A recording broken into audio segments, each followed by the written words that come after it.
तो 1.5 साल से हम तैयारी कर रहे हैं। आके देख लो यहाँ पे बंदा मिडिल क्लास फैमिली से बिलोंग करता है, आज तुम बोल रहे हो कि एग्जाम रद्द, तो अब वो जो जुनून था ना वो खत्म हो जाएगा। भैया ये जो कल 43 केस आए हैं तो ये सही है।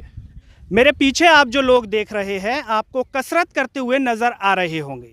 ये भारतीय सेना में जाना चाहते हैं, देश की सेवा करना चाहते हैं, दिन रात इसी में लगे हुए हैं कि कब इनको वो मौका मिलेगा, कब सेना में भर्ती निकलेगी। सरकार ने इसकी घोषणा कर दी है, लेकिन एक अलग रूप में कर दी है। पहली बार अग्निपथ स्कीम को लॉन्च किया गया है और अग्निपथ स्कीम को लेकर के सरकार दावे कर रही है कि बहुत अच्छी है और समय की ज़रूरत है। लेकिन जिनके लिए ये स्कीम है उन्हीं से हम जानेंगे कि आखिर उनका क्या मानना है, क्या ये वाकई में अच्छी है या फिर इसमें कई सारी खामियां हैं, इसको लेकर के इनमें कितना उत्साह है या फिर उत्साह खत्म हो गया है।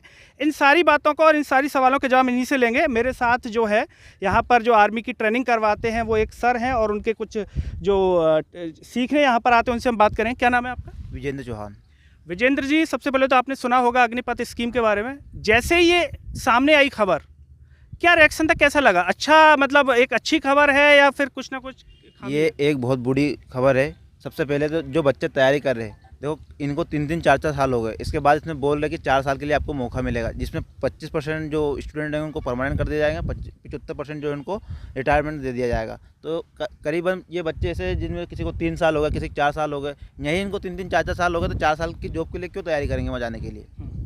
तो ये जो है, ये जितने भी आप विद्यार्थी हैं तैयारी कर रहे हैं, परमानेंट जो है जॉब के लिए तैयारी कर रहे हैं? ये सब जॉब के लिए कर रहे हैं, आर्मी की जॉब के लिए। जो अभी स्कीम लागू करी ना, जो रैली भर्ती होती है उसी की तैयारी कर रहे थे। अभी इनको पता चला कि अब जो भर्ती होगी वो 4 साल के लिए होगी। जिन बच्चों का फिजिकल हो गया, मेडिकल हो गया, उनका एग्जाम निरस्त कर दिया। वो बच्चे बहुत मतलब इतना संघर्षशील जीवन होता है, इतनी मेहनत करने के बाद वहाँ तक पहुँचते, फर्स्ट अटेम्प्ट निकालते, सेकंड अटेम्प्ट निकालते, जिसके बाद थर्ड अटेम्प्ट के लिए उनको क्वालिफाई हुए थे। उसमें वो कल वो आया कि अब जो अभी तक जो भर्ती हुई उसको हम सारी को निरस्त करते हैं। तो जिनका जो फिजिकल निकला था, मेडिकल हुआ था और रिटर्न बचा था, वो भर्ती परीक्षा निरस्त कर दी गई? निरस्त कर दी गई। अब उनका कहीं नहीं होगा, फिर से आपको टीओडी के माध्यम से भर्ती होना होगा यदि आप आर्मी में जाना चाहते हो तो। जाना चाहते हैं। क्या नाम है आपका? मेरा नाम रवि है। रवि, सबसे पहले तो आप बताएं, आप कितने सालों से तैयारी कर रहे हैं? सर मेरे को 2019 से गया 3 साल हो चुके मेरे को। 3 साल से आप तैयारी कर रहे हाँ हैं? जी सर। और जो अग्निपथ जो सरकार ने लॉन्च की है, इस पर क्या कहना है आपका? सर वो बहुत बुरी खबर है, ताकि 2019 से मैंने 2019 उज्जैन भर्ती देखी थी और बाद में देवास भर्ती में किसी कारण से फेल हो चुका। जब मैं कंटिन्यू तैयारी कर रहा, अभी मेरी एज भी आउट हो चुकी है, अब 21 से मैं पार हो गया। अब क्या करूँगा सर?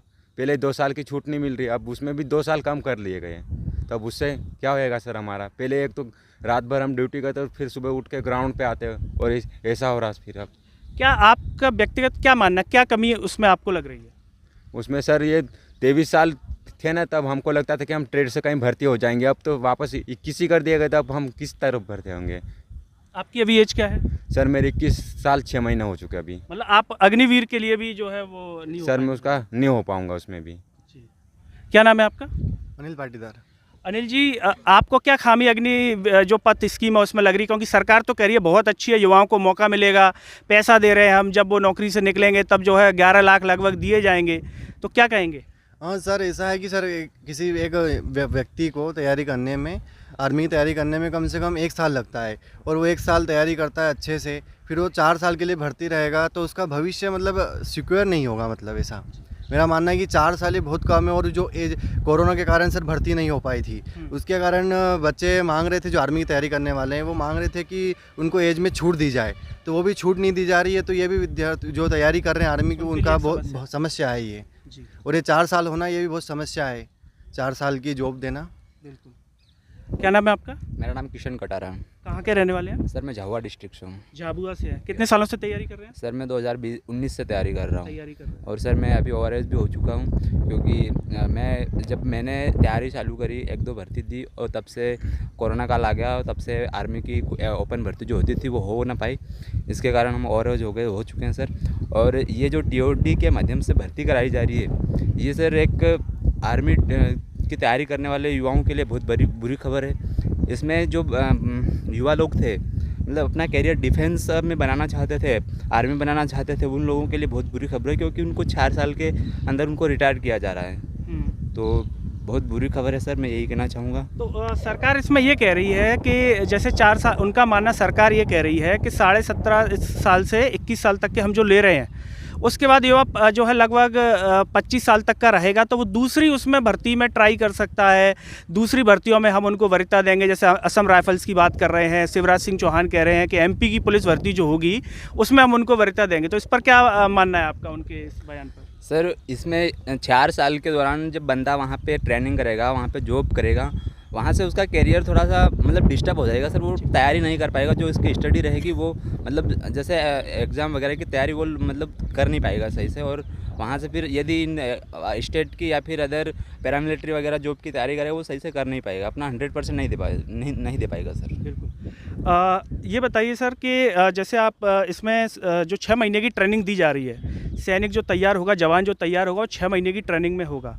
क्या लगता है आपको 6 महीने की ट्रेनिंग पर्याप्त है? जो 4 साल के लिए भर्ती कर रहे हैं तो 6 महीने की ट्रेनिंग में जवान तैयार हो सकता है क्या? सर पहली बात तो ये कि बच्चे पहले इतने डिमोटिवेट हो चुके हैं कि जब बच्चा तैयारी करता है तो सुबह आर्मी की तैयारी करने वालों को सुबह रोड पे 3 बजे 4 बजे दिख जाएंगे। अब वो जो जुनून था ना वो ख़त्म हो जाएगा। बच्चा इतना बड़ा रहता है ना, जब तो सपना देखना चालू कर देता कि मेरे को फौज में जाना है, और उसी हिसाब से मेहनत करता है। अभी 4 साल की भर्ती हो गई, बच्चा किस हिसाब से मेहनत करेगा आप खुद बताएं। और ये बोल रहे कि ज़्यादा से ज़्यादा बच्चों को मौका मिलेगा भर्ती वर्दी पहनने का, तो इसमें ऐसा कुछ नहीं है। 50,000 वैकेंसी आएगी, 50,000 वैकेंसी में तैयारी करने वाले कम से कम पूरे भारत के अंदर जोड़ा जाए 70 से 80 लाख युवा है। यदि रेशो निकाले तो कितना कंपटीशन है, कंपटीशन कोई कम नहीं हुआ है। बच्चे जितने पहले सिलेक्ट होते हैं इतने ही बच्चे वापस सिलेक्ट होंगे। कंपटीशन उनने कम नहीं करा, भर्ती प्रक्रिया वो की वही है। आपको यदि भर्ती होना है, देखो एक आरओ में करीबन 50,000 विद्यार्थी फिजिकल देते हैं, 400-500 बच्चे सिलेक्ट होते हैं, तो बच्चे तो वही भर्ती देने जाएंगे फिर भी, 4 साल के लिए हो चाहे 2 साल के लिए हो। कंपटीशन वही है, भर्ती प्रक्रिया भी वही है, चेंजेस कहीं नहीं हुआ। बच्चों को यदि उस 4 साल में सिलेक्ट होना तो मेहनत तो वही करना पड़ेगी। कुल मिला के बच्चे का नुकसान है इसमें काफ़ी टाइम से। जो सबसे पहले तो बात जो गरीब भर के विद्यार्थी होते हैं, गरीब भर के जो वो होते हैं बालक, वही तैयारी करते हैं इस चीज़ की। अब वो 4 साल वहाँ जॉब कर ली, इसके बाद आने के बाद क्या करेंगे यहाँ पे? पहले ये बोल रहे कि चलो मुख्यमंत्री ने बोला है कि इनको हम पुलिस में प्राथमिकता देंगे। अभी एक्स आर्मी का कोटा हटा दिया उनने। अभी जो पुलिस के 6,000 पद आया तो उसमें कि हर वैकेंसी में प्राथमिकता दी जाती है एक्स आर्मीन को, वो इस बार हटा दिया। ये भी एक मन में डर है कि भविष्य में उनके साथ दिए नहीं दिए। अभी तो यही एक सही फिक्स, जो बच्चे या काफ़ी टाइम से मेहनत कर रहे थे, जिनने फिजिकल निकाला, मेडिकल नहीं, उनका निरस्त कर दिया। अभी इसमें भी अभी कोई वो नहीं बोला कि अब ये भर्ती होगी। इसको लेकर के मध्य प्रदेश में क्या विरोध प्रदर्शन है? जैसे हमने देखा कि कल बिहार में बच्चों के द्वारा किया गया, यूपी राजस्थान तक फैला, मध्य प्रदेश में भी इसका प्रोटेस्ट किया जा रहा है आप लोगों के द्वारा, बच्चों के द्वारा? सरकार ये करने के लिए मजबूर कर रही। पहले भर्ती लाने के लिए हमने आंदोलन करे, हमने यहाँ करे इंदौर के अंदर, हम दिल्ली तक गए, दिल्ली तक हम 5-6 दिन तक आंदोलन करके भर्ती आर्मी भर्ती आई, काफ़ी टाइम से रुकी थी। 2-3 साल लॉकडाउन के कारण ख़राब हो गए, बच्चे तैयारी कर रहे। देख लो आप भर्ती, ये TOD आने के बाद भी इतने बच्चे यहाँ पे आए हैं, इनके अंदर कुछ ना कुछ तो जज्बा है वो वर्दी पहनने का, इसलिए यहाँ पे आए हैं। तो कितने वैसे जो प्रतिदिन लोग आते हैं वो ज़्यादा संख्या में यहाँ पे आते हैं? करीबन यहाँ से 1000-1500 लोग प्रैक्टिस करने आता है। अभी तो मात्र 20% पगली बची है। कल से बहुत डिमोटिवेट हो रहे हैं बच्चे। आप लोगों के घर पे भी आपने बात की होगी, पता चला होगा इस प्रकार की योजना आई है, तो इस घर पे आपकी बात हुई इसको लेकर के? जैसे बात करते होंगे आप अपने घर पे? हाँ हुई है सर। क्या जब आपने बताया आपको क्या लगा, घर पे क्या लगा? उनको क्या पता है कि वो क्यों, उनको तो कुछ भी पता नहीं है, वो तो घर पे तो अनपढ़ लोग हैं सर। उन्होंने तो भेज दिया कि आर्मी में जाएगा बेटा तो ऐसा ऐसा होगा। उनको क्या पता है 4 साल रहेगी 8 साल रहेगी, वो तो हमारे ऊपर बीत रही है कि क्या रहेगा 4 साल में, क्या करेंगे हम। तो सरकार से आप क्या कहना चाहेंगे इसको लेकर के, जो योजना है इसको लेकर के आप क्या अपना विचार रखना चाहेंगे? योजना में यही कहेंगे कि इसको हटा के वो पहले वाली रैली भर्ती स्टार्ट करे। इसमें 4 साल में क्या होगा, 6 महीने की ट्रेनिंग देंगे, वो 6 महीने में बंदा परफेक्ट भी नहीं होगा ट्रेनिंग में, और फिर वो सैलरी बता रहे उस हिसाब से सैलरी भी नहीं दे रहे हैं। क्या करेगा बंदा? वो 4 साल के बाद फिर बोल रहे हैं कि यहाँ पर आकर फिर 30-40 लाख रुपए की इंदौर में फ्लैट नहीं आता, 40 लाख नहीं आता। फिर क्या नाम है आपका? सर मेरा नाम एस कुमार पटेल है। मैं पहले बता दूं 1.5 साल से मेरा रिलेशन भर्ती का एग्ज़ाम रुका हुआ है और मेरा ARO का भी एग्ज़ाम रुका हुआ है, ठीक है। तो 1.5 साल से हम तैयारी कर रहे हैं ना, हमें मतलब सरकार ने हर महीने की डेट दे जा रहे थे कि बोले चलो अगले महीने एग्ज़ाम होगी, अगले महीने होगी। 4 साल का लागू किया, इससे कोई दिक्कत नहीं है, पेंशन से साहब हमें कोई मतलब नहीं था। लेकिन जब उन्होंने बोला कि हमें मतलब ऐसे बंदे चाहिए जुनून वाले, तो साहब ये ग्राउंड पे आके देख लो, यहाँ पे बंदा मतलब मिडिल क्लास फैमिली से बिलोंग करता है, ठीक है। उसके माँ बाप मतलब काम करके मजदूरी करके उसको पैसा पहुँचा रहे हैं यहाँ पे, और उसके बाद तुम बोल रहे हो कि एग्ज़ाम रद्द। तो भैया ये जो कल 43 केस आए हैं तो ये सही है? क्या करेगा बंदा उसके बाद? पेंशन का तो हम बोल ही नहीं रहे ना कि भैया ठीक पेंशन। और जो हमारे शिवराज सिंह चौहान ने बोला, भाई हम कोई पार्टी से बिलोंग नहीं करते हैं, हमारा ऐसा है कि हमारी एग्ज़ाम करवा दो। और जो दिल्ली में अभी 5 तारीख को आंदोलन हुआ था, उसमें ऐसा था, हमें 3 मांग चाहिए थी कि हमारा एयरफोर्स का इनरोलमेंट, जो बंदों का 2 साल से इनरोलमेंट रुका हुआ था, उसकी लिस्ट जारी कर दो। सेकंड, हमारी आर्मी की जो एग्ज़ाम रुकी हुई थी हमारी, वो क्लियर करो। थर्ड पॉइंट था कि एज में रिलैक्सेशन दे। तो एज रिलैक्सेशन को तो छोड़ो, उन्होंने 2 साल और कम कर दिया, 17.5 से 21 साल कम कर दिया। जुनून की बात कर रहे हैं साहब, हमें पेंशन से मतलब नहीं। यहाँ पे ऐसे बंदे हैं कि जो देश के लिए शहीद होना चाह रहे हैं, ठीक है। तो ये पैसे का तो कोई मतलब पेंशन का तो कोई लॉजिक ही नहीं है कि साहब आपने पेंशन बंद कर दी है या कुछ बंद कर दिया है, क्योंकि 17.5 से 21 साल में उसके बाद आप बोल रहे हो कि हम उस मतलब जॉब देंगे। आसाम राइफल हो गई, सीए हो गई। उसके बाद फिर कल स्टेटमेंट आता है शिवराज सिंह चौहान का कि हम एमपी पुलिस में एक सर्विसमैन को कोटा देंगे। मैं आपको अभी कंडीशन बताता हूँ, मेरा पूरा फैमिली बैकग्राउंड आर्मी में, मामा सब तो रिटायर हुए।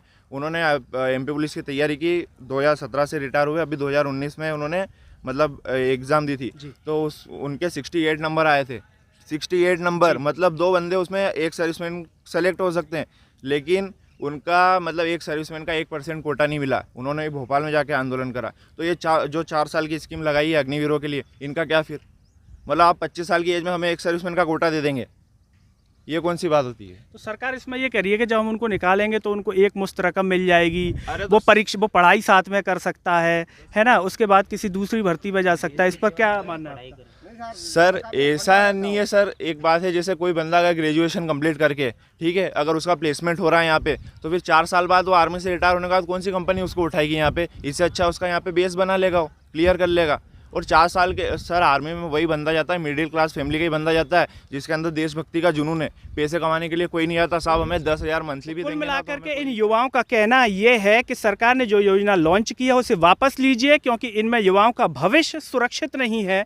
और सबसे बड़ी बात यह कि कई लोग इसमें ओवर एज हो चुके हैं, 2-3 साल से भर्ती नहीं आई, इंतजार कर रहे थे और इस ग्राउंड पर प्रतिदिन आकर के प्रैक्टिस कर रहे थे, उस उम्मीद के साथ कि सरकार उनके बारे में कुछ सोचेगी, विचार करेगी। लेकिन सरकार ने जो विचार किया है वो विचार युवाओं को रास नहीं आ रहा है, क्योंकि इसमें कई खामियां हैं, उनका भविष्य सुरक्षित नहीं है।